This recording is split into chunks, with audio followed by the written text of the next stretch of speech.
오늘 오병이어의 표적의 의의에 대해서 우리가 말씀을 나누도록 하겠습니다. 미세먼지가 극성을 부리므로 마음대로 숨을 쉴 수 있는 그런 세상이 어디 있나. 마스크를 쓰고 걷고 그러면 숨이 차고 불편합니다. 특히 마스크를 쓰고 산에 오르면 굉장히 에베레스트 산 올라오는 것처럼 숨이 차고 힘이 듭니다. 그래서 산에 오르락 내릴 때는 마스크를 쓰는 것이 굉장히 부담이 되는 것이죠. 그래서 자유롭게 숨 쉴 수 있는 세상이 어딘가, 공기가 깨끗한 나라가 어딘가. 이 세상의 기본적인 것이 목마르고 배고픈 것입니다. 이 목마르고 배고픈 세상에서 배불리 먹고 편히 쉴 곳이 어디 있는가. 그것이 시편 23편에 있는 야훼는 나의 목자시니 내게 부족함이 없으리로다. 그가 나를 푸른 풀밭으로 인도하시고, 우리는 하나님이 기르신 양이니까 푸른 풀밭이죠. 배고픔이 사라지고 쉴만한 물가로 인도하신도다. 목마름이 사라지는 것입니다. 이 세상에서 육체적으로 목마르고 배고플 뿐만 아니라 마음으로 정신적으로도 목마름이 있습니다. 한때 독재의 그런 고통 가운데 살아갈 때 참으로 공평과 정의가 실현되는 그런 나라가 어디 있는가. 타는 듯한 목마름으로 그 같은 세상과 사회를 갈구하기도 했습니다. 우리가 오병이어의 기적을 단순히 육체의 그런 배고픔을 해결하는 것으로 생각한다면 1차적인 그런 성경의 해석이고, 오병이어는 우리가 떡으로만 사는 것이 아니라 하나님의 말씀으로 영적으로 사는 것인데, 오병이어의 기적은 우리에게 위대한 천국에 대한 소망과 천국의 잔치에 대한 예표를 우리에게 전해주고 있습니다. 오늘 오병이어의 그런 여러 가지 실질적이고 또한 영적인 의미에 대해서 우리가 말씀을 살펴볼 수 있습니다. 오병이어가 이제 시작되는 배경은 예수님께서 디베레아의 갈릴리 바다 건너편으로 가신다. 그래서 갈릴리 바다는 사실 우리 눈으로 보기에는 끝이 보이지 않는 큰 넓은 바다입니다. 그러나 바다의 우리 한국어의 정의는 짠물입니다. 그래서 갈릴리는 호수입니다. 바다가 아니라. 그래서 제가 사람들이 다니는 그런 그 깊은 데 가서 이제 갈릴리 호수의 물을 찍어 먹었으면 훨씬 더 깨끗할지 모르는데 할 수 없이 해안가의 물을 제가 찍어서 먹어봤어요. 물이 짜지를 않더라고요. 갈릴리는 호수입니다. 민물입니다. 그러므로 농사에 도움이 되고 이 갈릴리 호수의 그런 물을 가지고 여러 과실의 재배나든지 이 물이 부족한 팔레스타인에 그야말로 보물 창고죠. 그러니까 이 번역이 있어서도 크니까 그냥 바다 건너편으로 했습니다만 사실은 호수입니다. 호수. 그래서 건너편으로 가셨다는 것은 가버나움에서 건너편의 그 벳세다 광야 쪽으로 이제 북동쪽으로 올라가신 것을 의미합니다. 그쪽으로 가시니 큰 무리가 따르니 이는 병자들에게 행하시는 표적을 보았기 때문에 큰 무리가 병들고 고통당하는 그런 인생들입니다. 그 인생들이 수없이 몰려오므로 예수님께서 그 광야의 산에 앉으시니 수많은 사람이 몰려오고, 그때는 이제 놀라운 말씀이 있어요. 4절에 마침 유대인의 명절인 유월절이 가까운지라. 오병이어의 기적을 행하는데 유월절이 가까운 거하고 무슨 상관이 되겠습니까? 그런데 여기에서 유월절을 언급하고 있다. 그래서 요한복음 6장에서는 유월절의 그런 내용과 유월절에 어린 양을 잡아서 그 피를 문설주와 인방에 바르고 그 고기를 먹는 그 의식을 기억하는 것이 요한복음 6장을 이해하는 첩경입니다.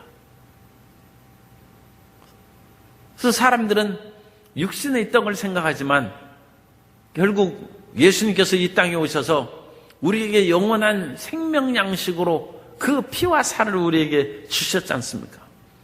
그것을 기억하면서 요한복음을 6장을 읽는 것이 이제 중요한 것이죠. 그런데 일단 6월절이 가깝다는 그 말씀을 이제 4절에서 참 이게 암시입니다. 복선을 이제 깔아놓고 말씀을 요한복음의 기자가 얘기하는 것이죠.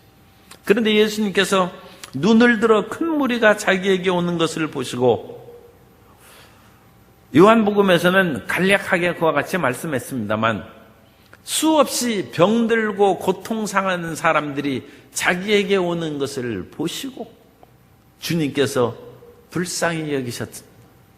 하나님의 긍휼하심이 있는 것이죠. 마태복음에 보면 이 상황을 얘기합니다. 마태복음 14장 13절에 보면 예수께서 들으시고 배를 타고 떠나사 따로 빈들에 가시니 무리가 듣고 여러 고을로부터 걸어서 따라간지라. 그래서 빈들입니다. 이제 먹을 것도 없고 하나님만을 의지하며 살아가는 것이 광야의 의미입니다. 빈들에 사람들이 그냥 몰려오는 거예요. 왜 몰려옵니까? 예수님 한 분만 바라고 치료받고 구원을 받기 위해서 빈들에 몰려든 것입니다. 그런데 마태복음 14장 15절에 보면 저녁이 되매 제자들이 나와 이르되 이곳은 빈들이요 때도 이미 저물었으니 무리를 보내어 마을에 들어가 먹을 것을 사 먹게 하소서. 때가 이미 저녁으로 저물고 있고 빈들에서 이제 각자 흩어져 마을로 내려가서 먹을 것을 먹어야 되는데 예수님께서 보니까 이미 저녁으로 기울은데 그 사람들이 가서 저녁밥을 지어서 먹고 또 다른 친척집에서 먹자니 우리가 한밤중에 떡 3덩이를 빌리러 온 사람을 기억해야 돼요. 그것은 떡 3덩이가 없어가지고 이웃집 친구의 부잣집 친구죠. 문을 두드리는 그런 친구를 생각합니다만 오늘날에 절대 빈곤의 그런 사람들이 상당수 있습니다.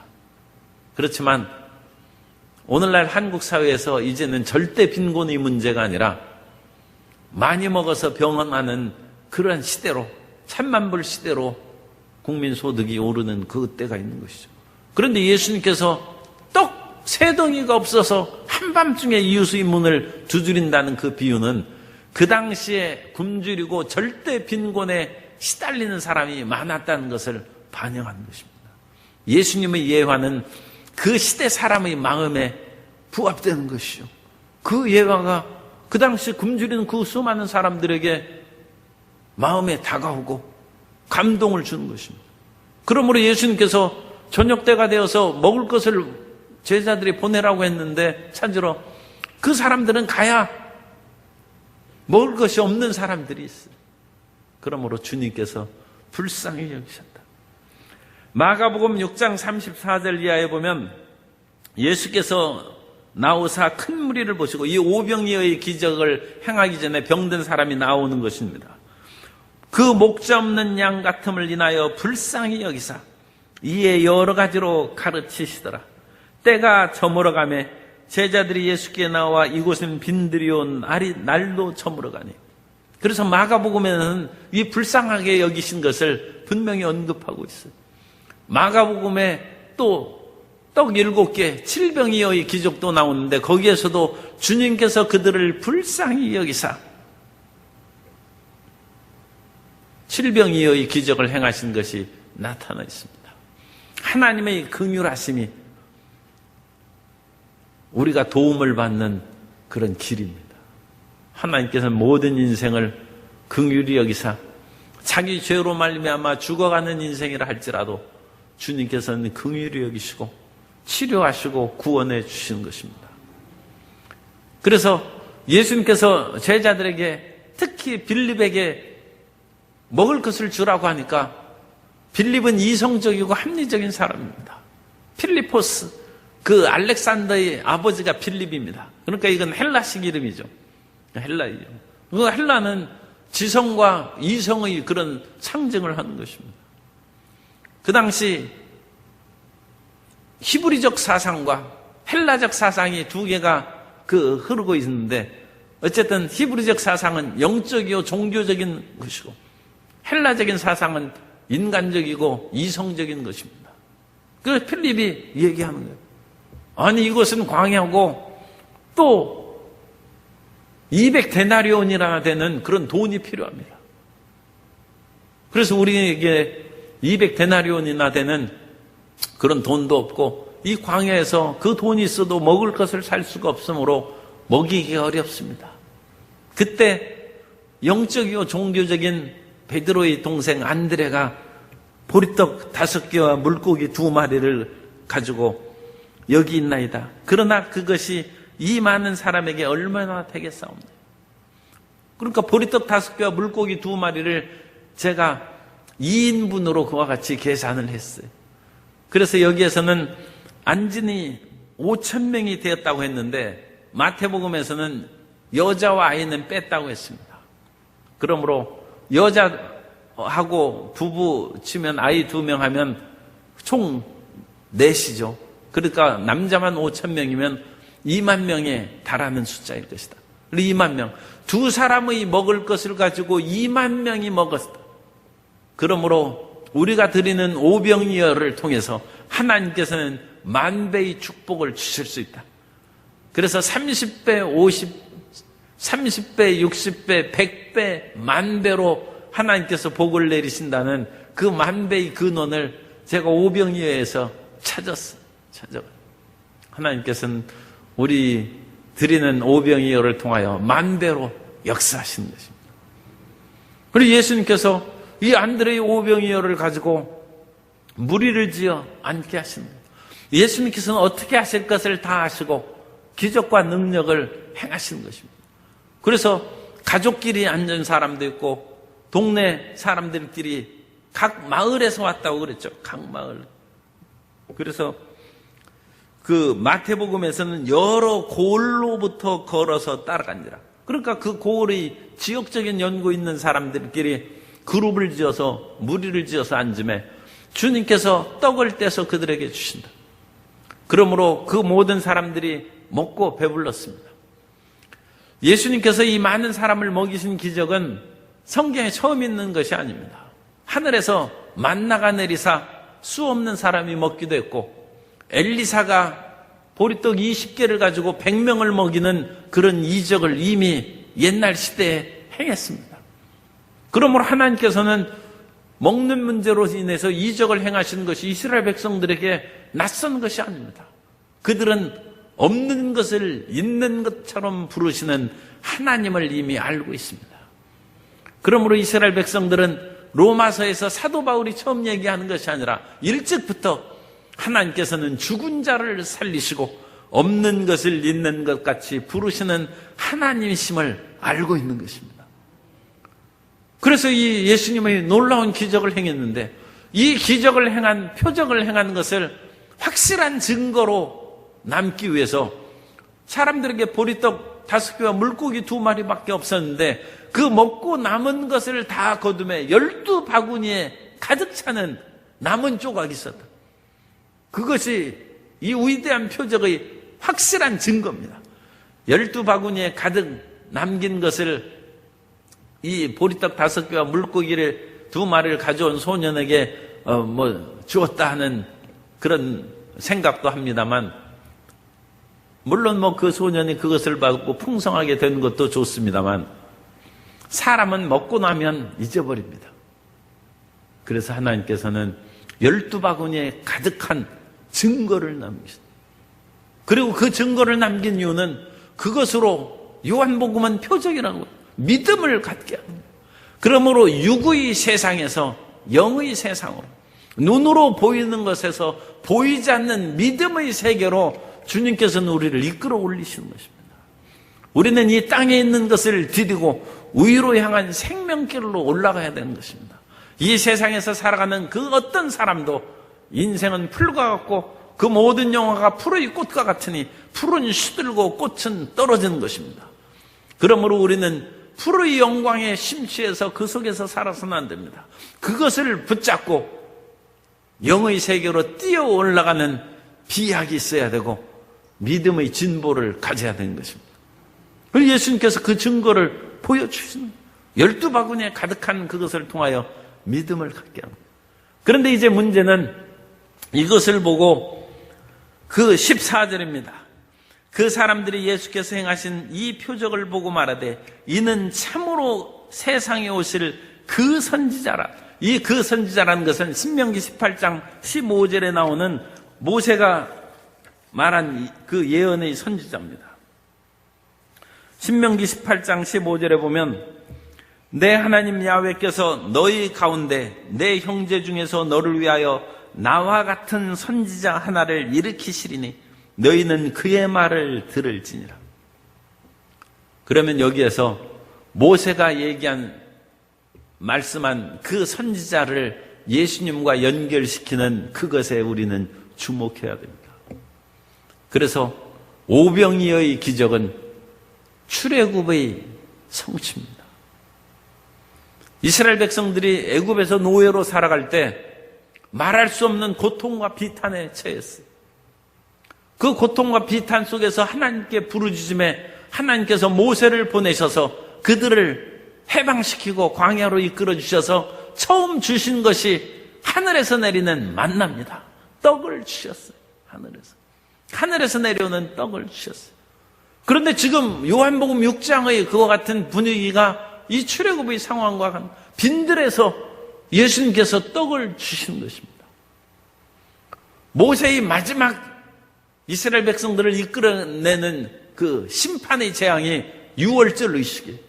장자를 치는 그 하나님의 심판을 행할 때 이스라엘 백성들은 어린 양을 잡아서 그 피를 문설주와 인방에 바르고 그 고기를 빨리 먹고 쓴 나물을 먹고 애굽을 떠날 준비를 하라고 했습니다.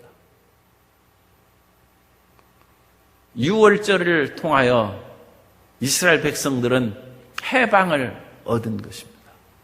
그러므로 유월절이 가까운 이때 주님께서는 자신의 죽음으로 말미암아 이스라엘 백성들을 진정한 출애굽, 진정한 해방의 세계로 이끈다는 것을 상징하고 있습니다. 그러므로 요한복음 6장의 이후에 우리가 살펴볼 말씀을 보면 결국 사람들은 육신의 떡을 먹기 위해서 예수님을 다시 찾아왔을 때 예수님께서 그들을 차갑게 대하셨어요. 너희가 나를 찾은 것은 표적을 이 표적이라는 것은 믿음과 연결된 것. 이 기적을 통하여 믿음을 얻어서 나를 찾은 것이 아니라 먹고 배부른 까닭이로다. 썩을 양식을 위하여 일하지 말고 썩지 않을 양식을 위하여 일하라. 주님께서 그들을 깨우쳤습니다. 먹는 것은 아무리 먹어도 끊임없이 먹고 사라져버리는 거예요. 그런데 끊임없이 사람들은 먹고 마시는 것에 매달려 있다는 것입니다. 우리가 먹고 마시면 그 먹고 마신 힘을 통하여 영적인 세계로 달려나가야 되는데 세상의 생각밖에 하지 못하고 썩지 않을 영적 양식을 위해서 일을 하는 것입니다. 그러면서 예수님께서는 결국은 나는 하늘에서 내려온 떡이라고 말씀하시고 내 살을 먹고 내 피를 마시지 않으면 내와 상관이 없다고 하셨어요. 결국 이 떡은 예수님의 살로 연결된 예수님. 오병이어의 기적을 통해서 십자가에서 몸 깨뜨리신 예수 그리스도의 믿음으로 비약합니다. 그것이 요한복음 6장의 그 말씀입니다. 요한복음 6장에서 우리가 성찬식 때 요한복음 6장의 말씀을 읽습니다. 53절부터 58절까지 그렇게 읽고 그러는데 결국은 내 피를 마시고 내 살을 먹으라는 거예요. 오병이어에서 6장 1절부터 시작해서 예수님의 피와 살을 먹는 것으로 나아가는 것입니다. 이 세상에서는 춥고 배고프고 목마름이 가득합니다. 우리가 이 세상에서 추운 문제를 해결해서 따뜻한 집을 주옵소서. 이 배고픔과 목마름을 해결할 직장을 주시고 사업을 번성하게 해 주옵소서. 그래서 하나님께서 해주셨어요. 그러면 그 다음에 무엇을 해야 됩니까? 그것이 끝입니까? 그것이 아니라 그것을 통하여 믿음을 갖고 하나님께서 과연 살아계신구나, 그것을 믿음으로 말미암아 우리는 보이지 않는 천국에서의 배부름을 생각함으로써 이 세상에서 이웃을 사랑을 실천하고 하나님의 뜻을 준행하는 믿음의 길로 나아가라는 것입니다. 그래야 허무하지 않죠. 이 세상에서 아무리 먹고 배불러도 그것은 결국 푸르의 꽃과 같이 떨어져 버리고 허무한 인생이 되고, 솔로몬처럼 풍요하고 모든 것이 풍족한 사람이 없었습니다. 그러나 이 지상에서 모든 것을 구비한 솔로몬이 헛되고 헛되며 헛되고 헛되니 모든 것이 헛되었다 해서 히브리적 니힐리즘에 빠졌다. 그 허무주의에 빠집니다. 그 속에서 영원한 믿음으로 전진하는 생명의 비약이 있어야 되고 발전이 있어야 될 줄로 믿습니다. 그래서 주님께서는 이 당시 상황이 메시아를 기다리는 때입니다. 애굽 바로의 폭정 속에서 이스라엘 백성들이 해방을, 자유를 부르짖었듯이 헤롯은 폭군입니다. 헤롯의 가문처럼 참 악독하고 백성들을 갈취하는 그런 그 왕도 없어요. 참 고대의 많은 왕들이 그 비슷한 생활을 했습니다. 백성들은 도탄에 빠지고 그야말로 피를 흘릴지라도 왕들은 우리나라 왕은 별로 그렇게 사치한 것 같지는 않아요. 그래도 춘향전에 보면 금준미주는 천인혈이라고 했어요. 수많은 사람들이 그와 같이 양반들이 먹고 마시는 그런 그 향기로운 술은 만백성의 피라는 거예요. 그런데 왕들은, 고대 왕들은 어쩔 수 없이 백성을 사람으로 여기지 아니하고 인권이라는 건 없는 것이죠. 그들을 갈취하고 억압했습니다. 더군다나 로마 제국에 의해서 또 무수한 세금을 빼앗겼어요. 그러니까 이중의 늑대가 있는 거예요. 로마의 그런 늑대도 있고 갈릴리 분봉한 헤롯이나 그런 또 수탈을 당하는 거예요. 그런 속에서 이 갈릴리, 지금 이 갈릴리 사람들이죠. 이 갈릴리 농민들은 요세푸스의 기록에 의하면, 요세푸스는 이 1세기 유대 역사가입니다. 그 농민들은 이런 그 잘못된 그런 왕들 많고 진정 우리를 다스려줄 왕이 없는가, 그 왕을 기다리고 메시아를 기다렸다는 것입니다. 그런데 예수님께서 오셔서 오병이어의 기적을 행하시자 이분이 바로 모세가 얘기한 그 선지자가 아니냐, 14절입니다. 그렇게 백성들이 받아들이고, 그러면 이 예수님을 옹위해서 헤롯 왕조를 타도하고 로마 제국을 무찌르고 평화의 땅을 이루자, 그 마음으로 예수님을 왕으로 삼으려고 했다는 것입니다. 그러나 예수님께서는 그들이 붙들어 억지로 왕을 삼은 것을 아시고 그들을 떠나셨다. 그것은 예수님께서 이 세상에 로마 제국을 무찌르고 헤롯을 무찌르고 왕이 된다 할지라도 그것은 세상 왕입니다. 그것은 육의 세상입니다. 예수님께서는 그것을 위해서 오신 것이 아니라 영원한 하나님 나라를 위해서 오신 것이고, 인간의 괴로움의 근원은 빵이 없어서 괴로운 것이 아니라 이 세상의 빵은 지금 온 세계에서 빵은 넘친다고 합니다. 그러나 굶어 죽는 사람이 수천만 명입니다. 그것은 빵이 일부 국가에 편중되어 있기 때문에 그렇습니다. 세상에 빵이 부족한 것이 아니라 죄악이 많기 때문에 그런 것이고, 하나님의 뜻대로 살지 않는 그런 인간의 마음 때문에 세상이 괴로운 것입니다. 그렇기 때문에 예수님께서는 이 땅에 오신 것은 우리의 죄의 문제를 해결해 주시고 우리를 영원한 세계에 대한 믿음으로 이끌기 위해서 오신 것입니다. 그렇기 때문에 그 일을 위해서 세상 왕이 되는 길을 예수님께서 버리신 거예요. 그래서 왕을 삼으려는 그들을 떠나서 주님께서 기도하러 가셨을 것입니다. 혼자 산으로 떠나가시니라. 우리는 이 세상에서 필요한 것을 주님께 구해야 됩니다. 그러나 그 구한 것을 응답받을 때 그것을 표적으로 하나님에 대한 믿음을 갖고 영원한 천성에 대한 세계로 전진할 뿐만 아니라 하나님의 뜻을 이 땅에서 실현함으로 사회의 구원보다 앞선 것이 영혼 구원이요 개인 구원입니다.